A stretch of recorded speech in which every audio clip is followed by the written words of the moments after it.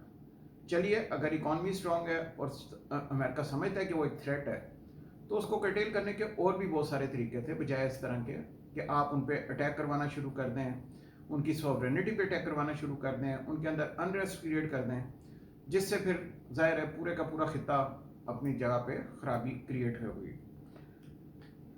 تو خواتین حضرات, آپ جانتے ہیں امریکہ نے جب 2001 میں ٹیک اوور کیا تھا تو انہوں نے کہا تھا کہ ہم افغانستان کے اندر سے دہشت گردوں کو نکال دیں گے, افغانستان میں ڈیولپمنٹ کریں گے, ڈیموکریسی لائیں گے, انفراسٹرکچر ڈیولپمنٹ کریں گے. کیا وہ ساری چیزیں پوری ہوئی ہیں یا نہیں ہوئی ہیں, اس کے اوپر آپ میرے سے بہتر جانتے ہیں. اب اگر یہ ساری چیزیں پوری نہیں ہوئی اور افغان طالبان سے یہ کہا جا رہا ہے کہ آپ ہیومن رائٹس کا خیال کریں, وومن رائٹس کا خیال کریں, اور وہ ڈیمانڈز ان سے کی جا رہی ہیں جو شاید ان کے لیے کرنا پاسبل نہ ہو یا بہت مشکل ہو, یعنی کہ 20 سال جن کے خلاف وہ کارروائی کرتے رہے, کوشش کرتے رہے, جستجو کرتے رہے, ان کو کہا جا رہا ہے کہ اب آپ ان کے ساتھ ہی پاور شیئرنگ کریں. دیکھنا پڑے گا آنے والے دنوں میں کیا طالبان, کیونکہ ہر ملک کو پیسے چاہیے تبھی وہ سروائیو کر سکتا ہے, بجلی گھر ہیں, سیلریز ہیں, انفراسٹرکچر ڈیولپمنٹ ہے, اور بہت ساری چیزیں ہیں. تو جب امریکہ نے ان کے $9 بلین روک لیے ہیں, تو کیا افغانستان کے اندر طالبان کی گورنمنٹ سروائیو کر پائے گی؟ کیا وہ ٹیررسٹ تنظیمیں جو باقی ادھر موجود ہیں, کیا ان کو وہ کنٹرول کر پائے گی؟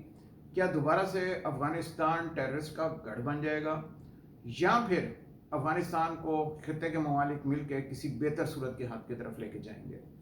آنے والے دنوں میں اس کا بھی پتہ لگ جائے گا. یہ ساری چیزیں اس لیے امپورٹنٹ تھی, میں نے آپ کو بتایا کہ کیا پلاننگ تھی. یہ ایبرپٹلی امریکہ نہیں گیا, باقاعدہ پلان کے ساتھ اس نے افغانستان کو چھوڑا ہے, اور یہ پلان بہت بڑا پلان ہے, اور انہوں نے کوشش یہ کر رہے ہیں کہ کسی بھی طرح سے چائنا کو کرٹیل کیا جائے, کیونکہ امریکہ کے لیے کوئی مسئلہ ہی نہیں ہے کہ وہ اگر اپنے کسی بھی جگہ سے سمندر سے بھی اپنی اگر یو ایس ایس کول یا U S S Ronald Reagan کے تھرو وہ اگر ٹارگٹ کرنا چاہتا ہے افغانستان, یا پھر ڈرون سے ٹارگٹ کرنا چاہتے ہیں یا سیٹلائٹ سے ٹارگٹ کرنا چاہتے ہیں, تو اس کے لیے کوئی اتنا بڑا مسئلہ نہیں ہے ادھر اپنی پریزنس رکھنا.